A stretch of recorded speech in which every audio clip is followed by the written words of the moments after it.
Welcome to Transforming Relationships. I'm Dr. Eric Spiegel. With me, as always, is Dr. David Alter. Hello, everybody, and that is me, Dr. David Alter.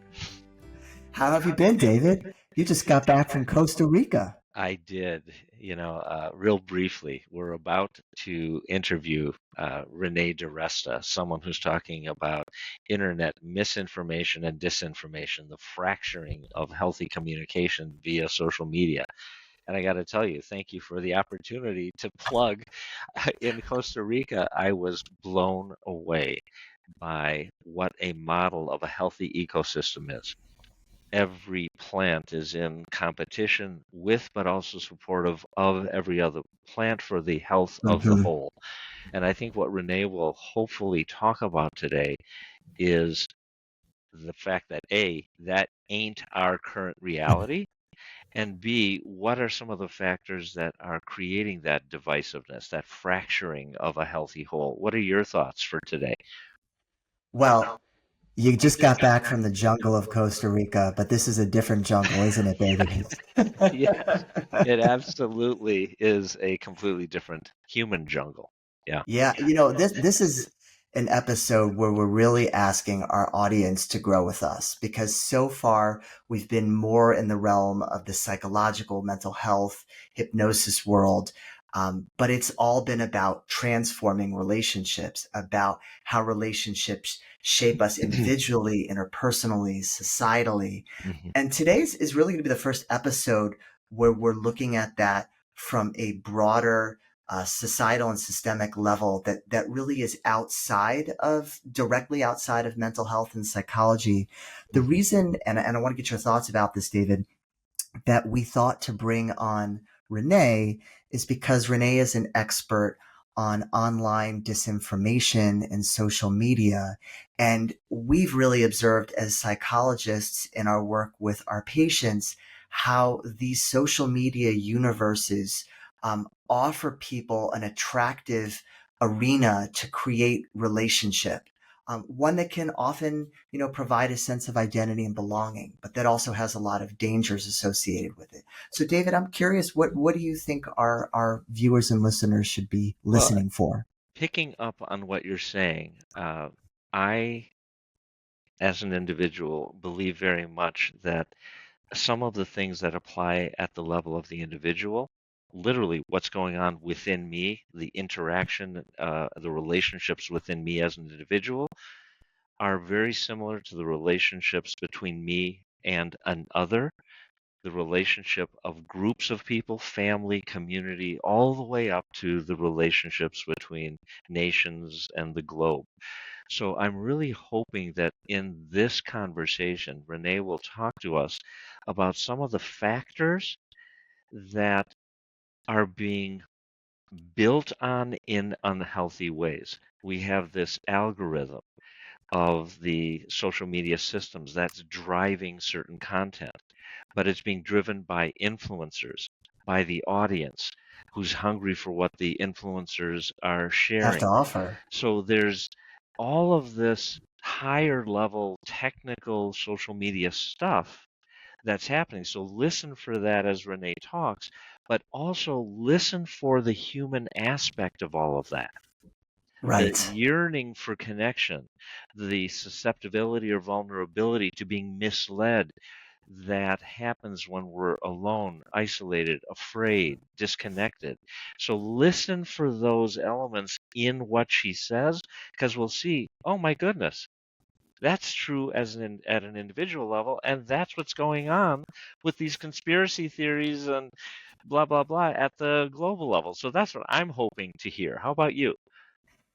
Exactly. We are on the ground level, David, right? We're working with people in this space that really allows for vulnerability and reflection when it's working at its best. Mm-hmm. But these principles, they apply in our family relationships, our friendship relationships, our communal relationships, Mm-hmm. and in our national and global relationships. Yeah. And so it's going to be really cool today to look at that Mm-hmm. from a different angle, a Yeah. different dimension, and to explore how what we've talked about so far on this show can apply, but also in some new and exciting ways. And I'm anticipating something that I'm curious if it will come to pass. And that is a coming full circle. So you and I are clinicians, we're psychologists, we work with individuals and couples and families. Renee is very much immersed in the national, if not global, business. And Right.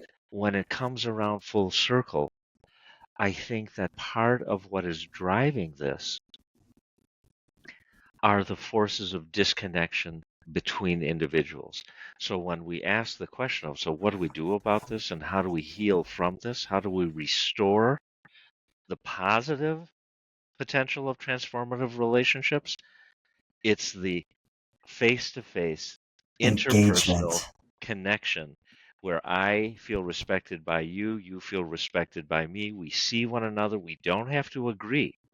We can Right. have some pretty big differences, and yet there's something bigger than the point of agreement or disagreement that allows us to maintain a bond, and that enables a relationship to reach its transformative potential positively. So I'm hoping that's what we're going to connect with today. We'll see.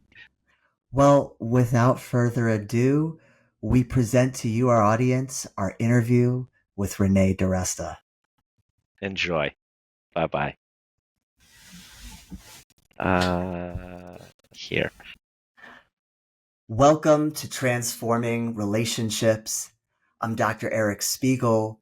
With me, as always, is my co-host, Dr. David Alter. Today, we're so fortunate to have with us today Renee DiResta. Renee is a social media researcher and the author of Invisible Rulers, The People Who Turn Lies into Reality. And if that sounds like a provocative name to a book, wait till you hear about what's in it. Um, Renee is an associate research professor at Georgetown University's McCourt School of Public Policy. She studies how information systems are manipulated and how they can be reimagined, with particular focus on middleware. And that's a term I hadn't heard before, but you will be hearing about today. Decentralized governance and increasing user agency in digital environments. Now, Renee has an incredible pedigree and range of experiences. I'm just going to try to really briefly summarize this. Um, Her research has long focused on adversarial abuse online, from state-sponsored influence campaigns to spam networks and child safety threats. She's worked with government and business leaders in addressing evolving challenges at the intersection of technology and policy. And as you might imagine, that includes generative AI, election security, and decentralized identity systems. Um, Renee was at the epicenter of a really intriguing part of our recent history in our country in 2018 and 2019 at the request of the Senate Select Committee on Intelligence, which was a bipartisan group. She led teams investigating the Russia-linked Internet Research Agency's efforts to manipulate American society and elections as part of GRU's 2016 hack and leak operations. So she's really been at the epicenter of both understanding and responding to propaganda efforts. Renee is a contributing writer to The Atlantic, and David and I were having a laugh about this before the show. We said to ourselves, we can't summarize all of the publications that you've contributed to because Yeah. it's pretty much every It's, major yeah, intellectually rigorous organization. yeah, exactly. Exactly. So welcome to our show, Renee. It's great to Thank you have you for here. having me. It's great to be here. Great. So where we wanted to start before we dive into the material is on a personal note. In your book, you referenced two periods in your life where research and lived experience intersected, and you found yourself at the epicenter of the very concepts that you write and research on. And we were wondering if you could just tell us about those experiences and how they affected you and shaped you and how our listeners and viewers can learn from that. Yeah, I assume you mean like the vaccine wars of Yes, 2015 and then the nut jobs of, of the present exactly. day.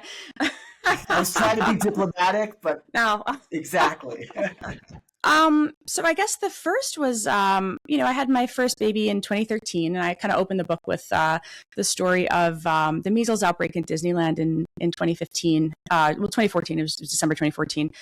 Because I wound up getting very involved as a pro-vaccine mom in writing about what happened on social media around that time, which was I was going through this process of putting my kid on these preschool waiting lists. It's a thing you have to do in California. There's not a lot of Hmm. supply. There's a lot of demand.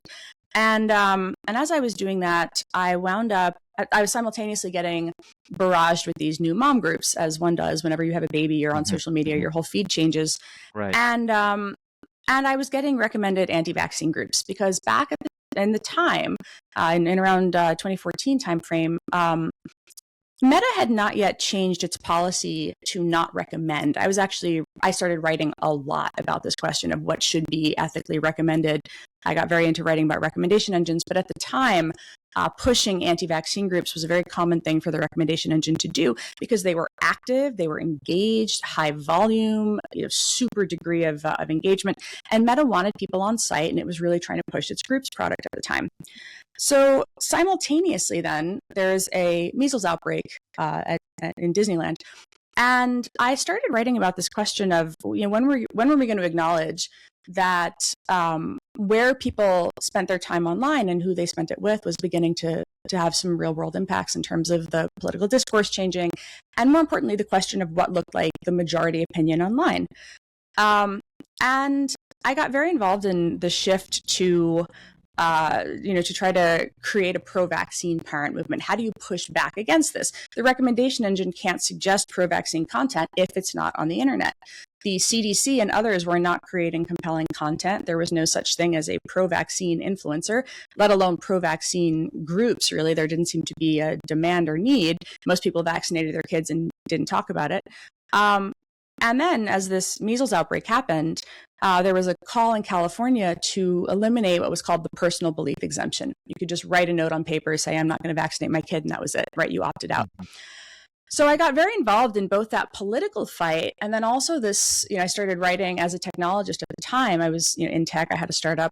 Just writing about this question of like ethically, what should a platform be recommending? You should leave it up, free expression and all that, but do you need to be pushing it out to people who are not looking for it? Why is that happening? Why is the platform doing the heavy lifting for the anti-vaccine movement? And then also on the flip side, if we're going to mount an opposition, if we're going to counter-speak against this, what do we need to be doing on that front? And it turned out that having a bill to push provided an immediate short-term opportunity to do that, right? Not only we need a pro-vaccine parent movement, but we need one to support this particular bill. And so I got very involved in that. And that got me doxxed and harassed, you know. And all the bad people on the internet really got very, very angry with me. So I had also the experience though of like what happens when you're just a normal person on the internet. I had a Tumblr, I had pictures of my kid on my Tumblr. They used those to harass me and on Twitter and stuff. And I wrote about content moderation and what happens when that happens to you. Normal people, I think, don't think in terms of like, oh, I'm going to stand up and support a bill at my local community meeting, and then they're going to clip that, put it on YouTube, and they're going to call it like medical fascist Renee DiResta speaks in favor of vaccine tyranny, which was exactly what they did, by the way. That literally happened. And that becomes your top Google search result if you're a relatively unknown person because YouTube has such high SEO. So I started writing about the phenomenon of like, what is it cost to participate in the public square, which people need to be doing, but also what happens when you go and do that. And that was, I imagine the first thing that you're talking about. So I sort of opened the book with this question of both what happens when the social platforms have nothing to recommend, what are the ethics there, but then also how do you motivate counter speech and participation, and what is it, what are the ethics of that? What does it look like? How do you do it effectively? But also, how do you teach people to do it safely, and what are the costs? The costs and that other aspect of it kind of then figured in again in the present day. So I wound up I was doing this pro-vaccine work, like as I mentioned, as a side thing. I called it like my 9 p.m. to 2 a.m. job, right? My activism work. I had a tech startup, and I wound up having 2 other kids. So I have three kids. I joined Stanford Internet Observatory right when it started. So Alex Stamos started it, reached out to me, said, "Do you want to come be the research director?" That was what took me into academia, right? I came in through tech. I don't have a PhD. So I went in. I went in there, and we started coming up with a research agenda, doing all these things. And I worked on, I helped lead some projects on tracking election rumors in 2020 and vaccine rollout rumors around COVID in 2021 as these very large interinstitutional projects that we did. And that got us subpoenaed and sued. in addition to harassed. Yeah. Yes. Yeah. And so this was like a slightly different experience. By this point, I was quite used to being yelled at on the internet. I had, sort of trolls across the political spectrum. That was sort of, whatever. By that point, it had been 10 years of that. But it was watching the lawfare really manifest the idea that, that the social media, sort of, mobs by this point had very close ties to particular political parties and power centers.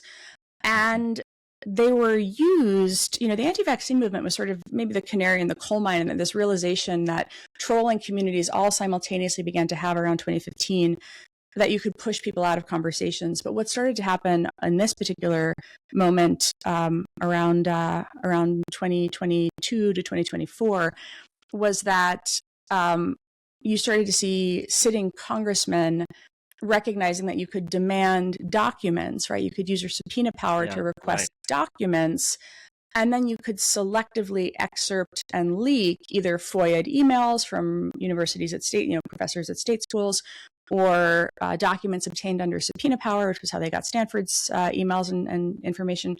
And then you could spin up an entire conspiracy theory and selectively release or leak a sentence here, a clip there, a random 6 words, like the sort of give me 6 words written by an honest man, and or the sort of Cardinal Richelieu model of finding words to hang someone with.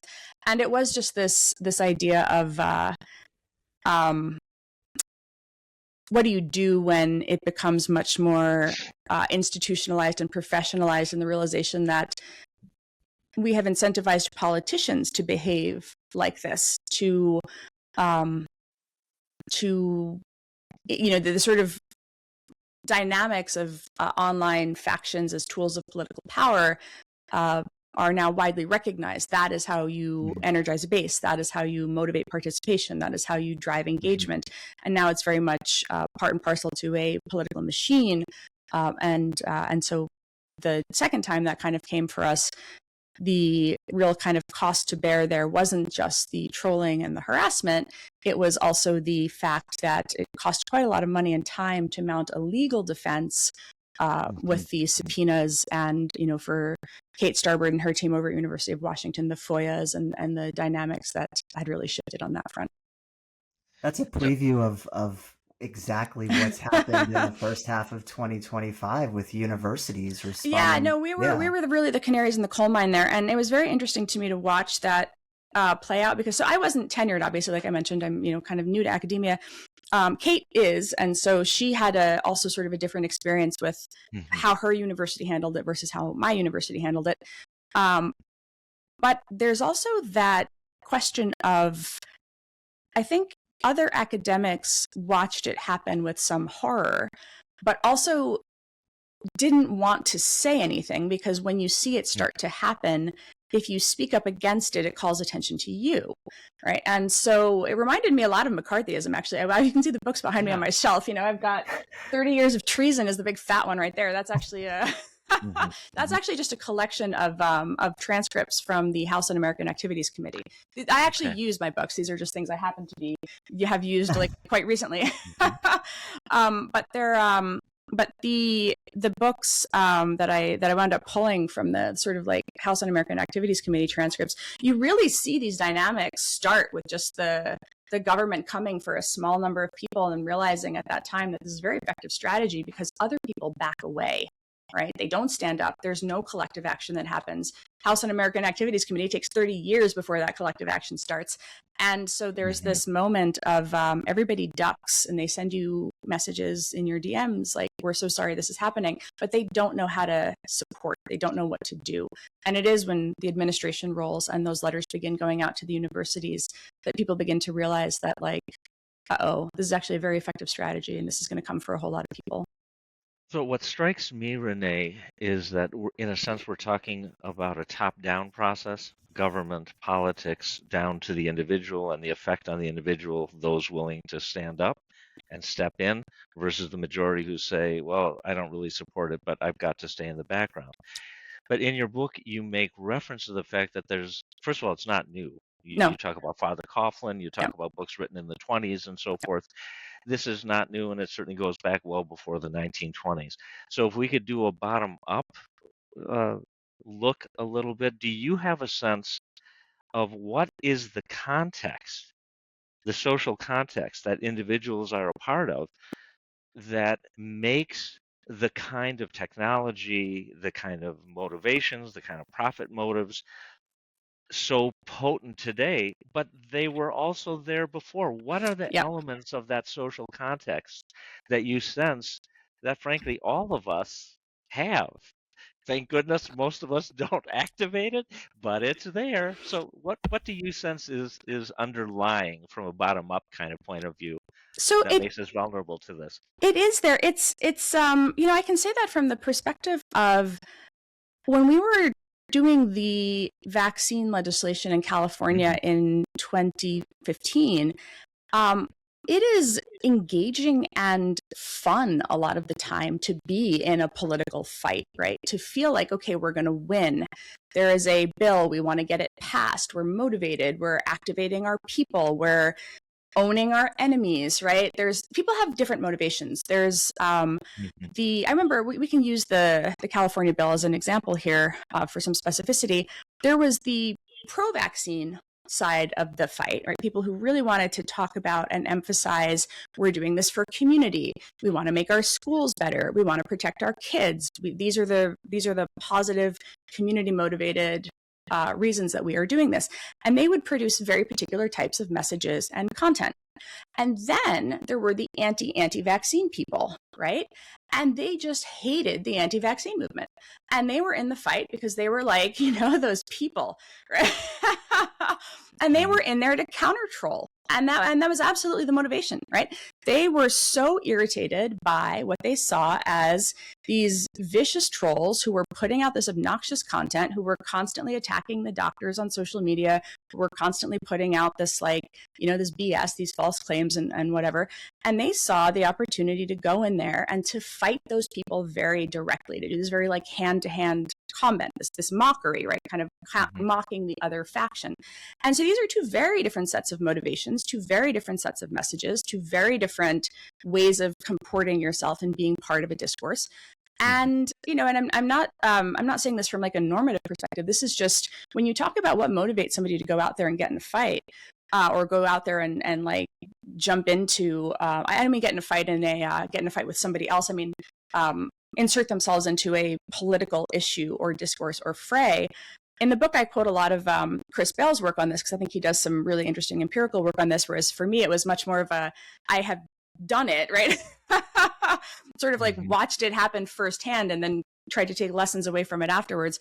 But his studies on this, he talks about people who are radicalized by seeing this happen and seeing so much content that threatens their identity, that threatens who they see themselves as, that where they see the counterfaction, the opposite political identity as being a direct affront to them. And so they are very motivated to be in there in that fight. And this, unfortunately, is what Twitter's design as a system really rewards.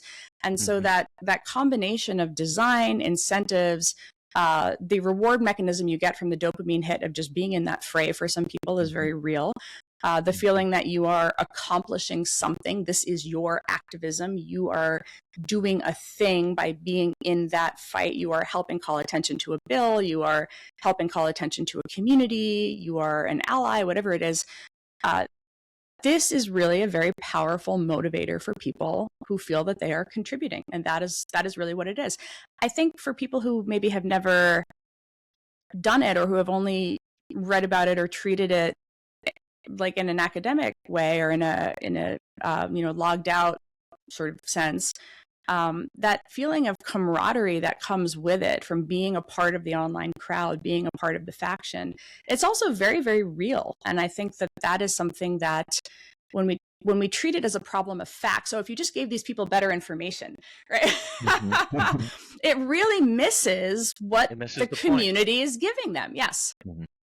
Yeah, I during the pandemic, one of my side loves is DJing, and you had all this time, so I'm like back on the turntables and I'm connecting with all these DJs and fans, and that's something that I was struck by immediately, that there was so much of a sense of belonging that people were feeling, being a part of these communities, and it's such a nexus, isn't it?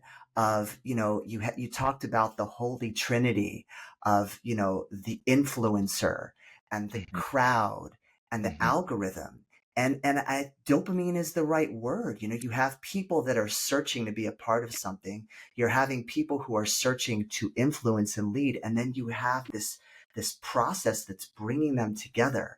And on the one hand, it's something that's existed for as long as we can imagine in human history. And on the other hand, there's something really unique about it right now.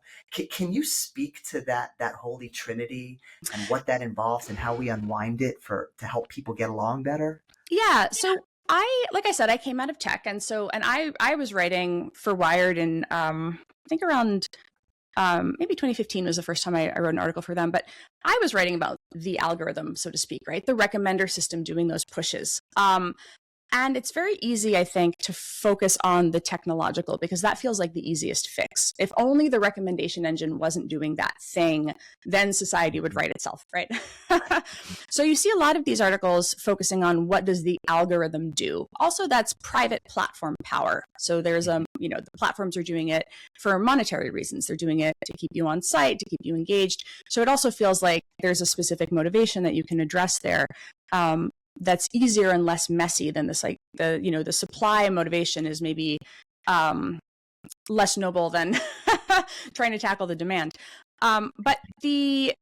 So a lot of the focus, I think, was over focus on the algorithm. So I wanted to talk about the algorithm and how that worked, but I really wanted to zero in on the demand side of it because I felt like that was very neglected. So when I wrote the book, I wanted to explain how these three things cannot exist independently. The influencer, the algorithm, and the crowd function as a complex system. You cannot have one without the other. The algorithm is constantly pushing content to the online participants, who we might call the crowd. And the content that it pushes is generated by people in the community, right? Social media platforms are carriers of speech generated by the users. They're not generating their own speech. So you have the material is produced by the user. Some users are particularly good at understanding what the algorithm will push out and reward. And those people will often grow a larger following, right? They have an innate sense of what does a particular community want to hear from? Where is that demand? And so this is where you have the phenomenon of the influencer, the content creator who understands how to engage a community of people, usually a niche, right? They usually start with a niche. They kind of expand out from there, but they're making content for a particular group of people that the algorithm will push it to. And they're a member of that community most of the time, right? They are seen as being just like me, right? Just like one of us. And so they have then that parasocial relationship with the crowd. They're also usually very accessible. They're talking to the commenters. They have to, in fact. That's one of the things that the algorithm rewards, right? The algorithm doesn't want to just be serving broadcast content to people. It wants to be serving content where the creator is also engaging and interactive, right? And so you see this phenomenon where you have the relationship between the influencer and the crowd. The influencer also knows that the crowd has to hit that like button, right? That's what feeds the algorithm. So there's your relationship between the crowd and the algorithm. And so it winds up being this sort of three legs of a stool where all three things are connected. The crowd also does have power over the influencer. If the crowd decides that the influencer no longer speaks to them or for them, there is somebody else on the internet who does or will. And this is the phenomenon of audience capture, where you'll see some creators who will go down what seems to be a rabbit hole, or will even change their content entirely. And that's because their audience begins to shift, right? They get some kind of reward for producing some piece of content or having some hot take, and you start to see their audience shift. Maybe they move from the left to the right. Maybe they move, I use an example in the book of musicians and wellness influencers who became like diehard anti-vaxxers or right? political Yeah. during COVID, right? Because Yeah. everybody was doom scrolling looking for COVID related content. So all of a sudden you see influencers who used to never talk about a topic become the voice on that topic. And that's because the audience is going with them in that direction. And if all of a sudden they say the wrong thing or are not with the audience on that, on that issue, some of the audience will leave. You're seeing this happen on the right now. I don't know if you're following closely, but the schism that happened since Charlie Kirk's death, right? The war for reality, the war for followers, the war for who becomes the heir apparent to certain types of messaging and influence and reach, and who sets the agenda for, this is very kind of like high profile power games that are happening there. But you are seeing that dynamic of who continues to speak to and for particular facets of the community. Who, may I ask, just as a follow-up, like who? Yeah. I've obviously seen the Nick Fuentes kind of element. Who would you sort of articulate as kind of on the other side of that divide, and how are they, Nick Fuentes, so the Groyper movement has existed for a very long time and was in opposition to Charlie Kirk, right? That was, I don't know if you followed this, but right after Charlie Kirk was killed, there were some people who thought potentially that it had possibly been somebody further to the right. This actually was an online rumor that happened, turned out not to be true, but this was an online rumor that had happened that also was fed in part by some of the extremely online memes that were on some of the bullets that were found at the scene. So this question of that particular online faction, it has been around for a while. It has been more on the fringe, the further out elements. Nick Fuentes, there are some, he has been much more recently, his visibility has been elevated through people like Tucker Carlson and others having him on interviews, right? Yes. Yeah. And so, whereas he had previously been much more marginalized because he does have stridently anti-Semitic views and other things that previously had been kept out of that mainstream right-wing discourse, he has been brought into public visibility much more through these people with larger audiences having him on their program. That was one of the things that led to this bigger public fight about things like what happens when somebody bigger platforms a person and does not use that platforming to challenge them very aggressively, right? What happens when it's a very softball interview as opposed to a very challenging and direct interview? Right. And so that was one of the things that led to a significant amount of infighting on the right. And actually just yesterday at the Turning Point USA conference, you saw Ben Shapiro, who's a very influential figure on the right, take the moment to actually raise exactly that issue and to quite directly sort of call out Tucker Carlson for that interview. Well, what you're describing, again, as a psychologist who works with individuals, I'm struck by the intersection of both the high-level things that you're talking about all the way down to the individual level, right?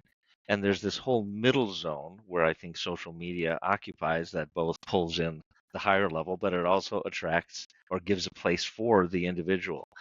What I'm struck by is that your book left me with the sense of the degree of shattering of a capacity in this country, let alone the world at large, to maintain a sense of cohesion and connection despite individual differences. It's as though we keep getting organized more and more around niches. Yeah. So do you have a sense, I think the last part of your book begins to address this, of in this shattered, fragmented reality that we're in and that social media is fostering, what are the ways that we can, or maybe can we, rebuild a sense of connectivity despite differences, right? That is the question, actually. That has been the question. I think it's been interesting to see the figures in the right-wing media ecosystem start to ask it very vocally. You're starting to see people like Chris Rufo, who is a very influential figure on the right, who participated in that discourse that we had, I remember, during the presidential campaign about just the complete nonsense, the rumor about Haitians eating pets in Springfield, Ohio, right? Yeah. Right. Now, that was one where it was demonstrably false, but rather than acknowledging how false it was, they continued to double down on it. And that's also an example where in the epilogue of the book, which I wrote and turned in, it was such a illustrative example because it was this rumor that started in a Facebook group. Somebody genuinely, sincerely believed that, right? This original woman who has since apologized and felt genuinely terrible for starting this false claim. But she makes this claim about her neighbor's friend's cat, so sort of a third-hand rumor, believing that it has been eaten by the neighbors. And what happens there, though, is that rumor gets picked up by the online crowd who finds it to be just it's just that sufficient degree of internet weird, right? Where it like really sort of hits on these things where, sometimes you just kind of know it when you see it at this point. I feel like I study election rumors and things so often where like there's just some element of the weirdness to it where you're like, well, that one's going to go. And it was around the time when people were using the AI image generators also, right? And so all of a sudden, the participatory element of it really comes into play. Everybody in that online faction they're kind of in on the almost joke. I don't know how many people really took it seriously. I think only about 50% of Trump supporters actually believed it per polling. 50% is still a lot, but they wind up making these memes of Donald Trump rescuing the cats, right? Rescuing the dogs. And so they're participating in this, they're making content. But what happens next is J.D. Vance echoes the rumor. So it goes from something that is just this thing that could have just been an online blip, right? Some people making fun of a thing and, having some entertainment on the internet for an afternoon, to all of a sudden it hits the propaganda machine, right? And all of a sudden it becomes a story about immigration and who is America for? And it becomes a big story, right? A deep story about who is this community for, how have they been impacted, et cetera, et cetera. But they're still continuing to cling to this blatantly false claim about the pet eating. Yeah. And you start to see the governor of Ohio, who's a Republican, business leaders in Ohio, sheriffs who are Republicans saying this isn't true, it's not happening. By this point, the bomb threats are being called in, right? It's actually dangerous. And then Donald Trump says it on the debate stage. And now all of a sudden it becomes one of these things where you almost have to echo the belief, right? In order to be a member in good standing of the community. Yes. And so now it's become an article of faith, right? This is a thing that we all believe. And you start to see the influencers who know better, even the ones where they're more in the kind of intellectual realm, saying, $5,000 bounty to anyone who provides me with evidence of this. So now they're working backwards. They've told the story. The president has said it. The vice president has endorsed it. And now you see Chris Rufo saying $5,000 bounty if you proved that this is real. So that's what happens in eating the pets, right? And J.D. Vance then goes on to acknowledge that I'll just make up stories sometime to get attention to a thing I think the media should be talking about. So fast forward to now, you have Chris Rufo comes out and says, as this schism begins to unfold on the right, particularly around the conspiracy theories surrounding Charlie Kirk's death, guys, we have to be in the realm of the real. Like, if we're all fracturing around reality, if we let this splinter us, this is going to destroy the movement. So they realize that the splintering of reality destroys cohesion. They're seeing it now happen internal to the movement. And so some of the same people that were quite content to have that fracture, that epistemological rift between left and right, are now confronting the fact that the machine that they built, the influencers that they elevated, the dynamic of distrust that they cultivated is now coming back to haunt them internally. And so ironically, as Chris Rufo was making this appeal to reason, he was quote tweeting and boosting Jack Posobiec, who was the guy that started the Pizzagate conspiracy theory, who is now also out there saying, whoa, whoa, whoa, guys, we really need to return to reality here. So this is such a deep problem where when you have told people for so long that everybody outside the bubble can't be trusted, and that even people in the bubble now can't be trusted, you have created such a progression from skepticism to cynicism that that cynicism, that rot is so deep at this point that it really has to be some sort of deep work done by people who are seen as trusted figures coming together to repair that rift on that side internally. That aspect of the community is struggling. On the left, you have this, you see elements of it. There are elements of it, but it is not to the same extent. And that is where I think the rumors that we would see go viral on the left would often hit off in these small niche communities, right? They're definitely there. They would hit in these small niche communities, but they would never hit that same breakout threshold because the leadership, the very, very, very influential leadership, would not amplify them in quite the same way. So they would kind of die at this sort of mid-tier level of things, because there's no mass left-wing media that would do quite the same thing. You still see the New York Times correct the story if it gets it wrong. You see the Washington Post do it. This doesn't mean that they're perfect. It doesn't mean that their framing is good. It doesn't mean that they cover all the stories the right way. It doesn't mean that they, tell all the stories they need to be telling. This is not a strident defense of left-wing media here, but it is saying, or even centrist media for that matter, but it is saying that there is a significant difference at this point in a inculcated distrust as strategy, which was what one side ran for the better part of, decades, versus what's happening on the other side. Century. Yeah.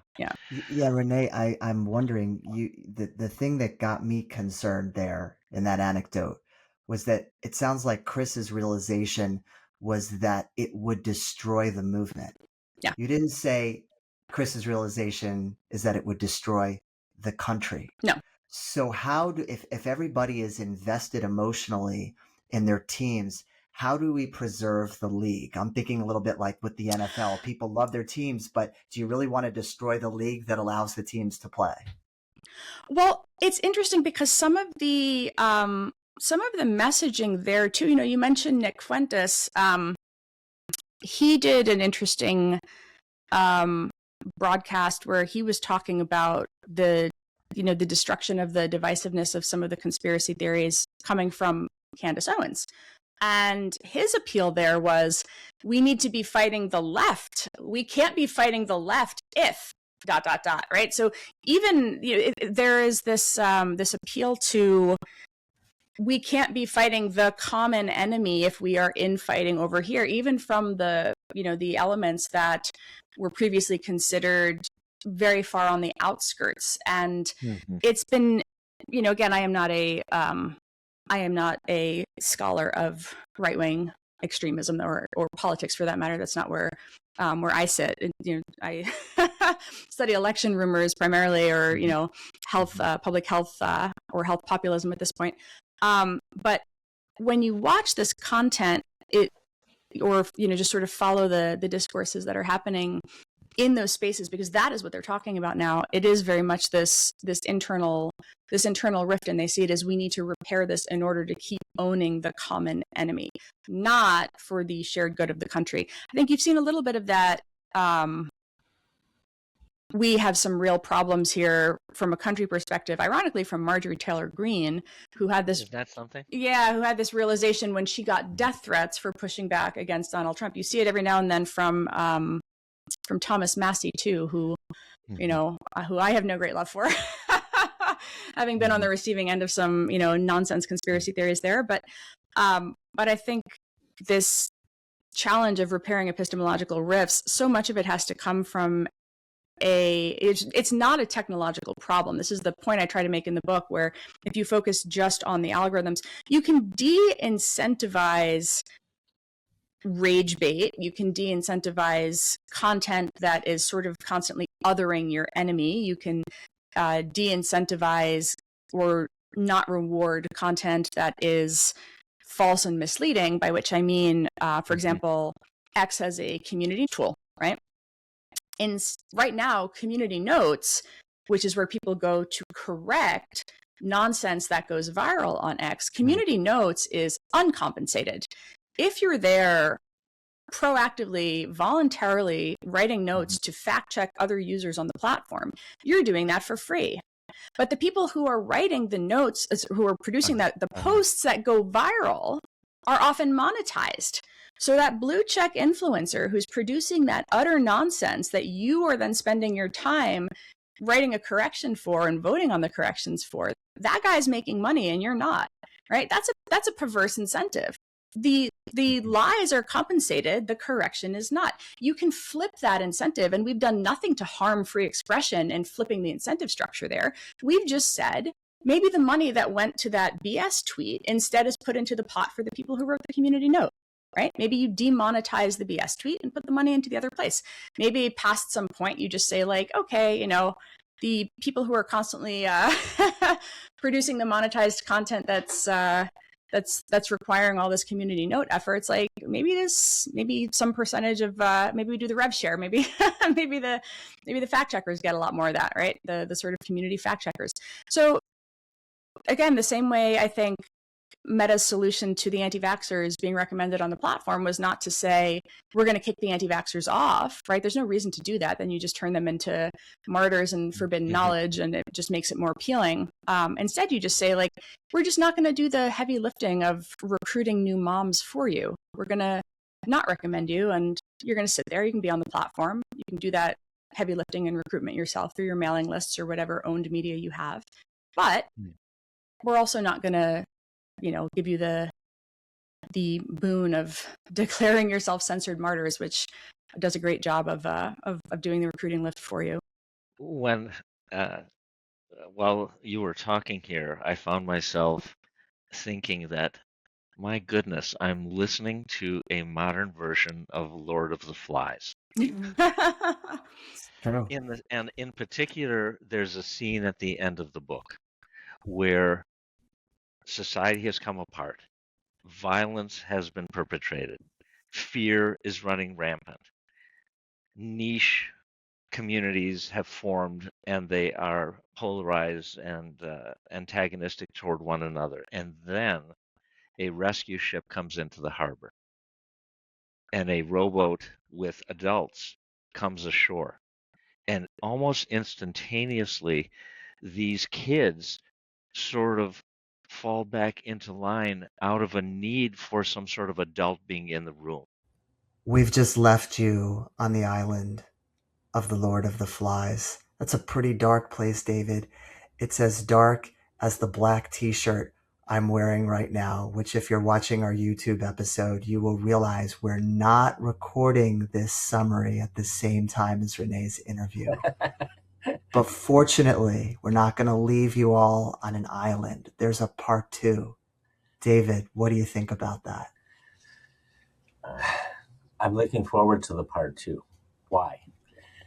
Because we have just been exposed to almost 40 minutes of really frightening information about unchecked human passions and fears that have resulted in really a proliferation of divisive, damaging misinformation, sowing mistrust. It's the antithesis of what a Transforming Relationships podcast is all about and what motivated us to do this. So yes, thank you for referencing part 2, because that's the part that will talk about where we go from here, right? That's right. And in Lord of the Flies, these kids that have done these horrific things, in the end, they're rescued and they go back to being kids. And it's not that we should forget that that happened or the lessons that are learned from that. In fact, remembering is an important part of honoring trauma as a society, but it's just a reminder that there's always an opportunity to create structure and to have containers and to have relationships that can bring cohesion. And that's what we offer here. And that's what we're talking about, right? Yeah. To borrow quickly from the significance of the adults coming ashore at the island where these children were abandoned, is there was at last an adult in the room. And it doesn't mean we're all infants, that we are immature, but it does mean that we have unfortunately fallen into sort of unabashedly primal urges, and we Right. need to restore sort of that adult, mature oversight that brings us together around our similarities and doesn't divide us around our differences. So Exactly. I'm really hoping that as we share with you part 2, you're going to hear the hopeful tone of where we go from here. I'm looking forward to that. Me too. Until then, we Until will then, see you. take care, everyone. Bye-bye.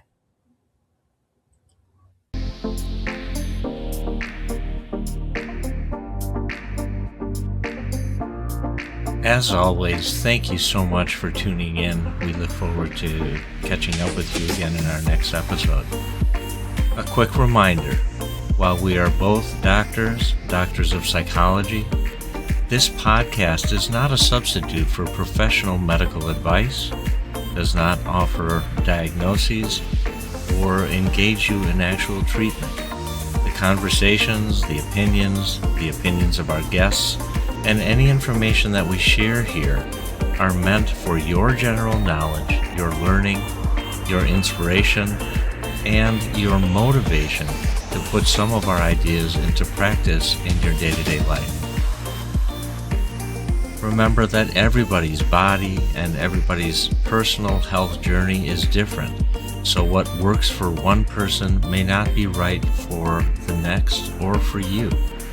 If you have questions about your health, any psychological or medical condition, or any changes that you're thinking about making to your lifestyle, your diet, your exercise routine, your medications, or some other aspect of your life, it's always best to talk with a qualified healthcare professional who knows your personal history. Never ignore or delay professional advice because of something you heard here with us. We want you to enjoy the show and to walk away with useful insights, but ultimately, you are responsible for your own health decisions. Please use your best judgment, stay curious, and always listen to your body. Take care, be well,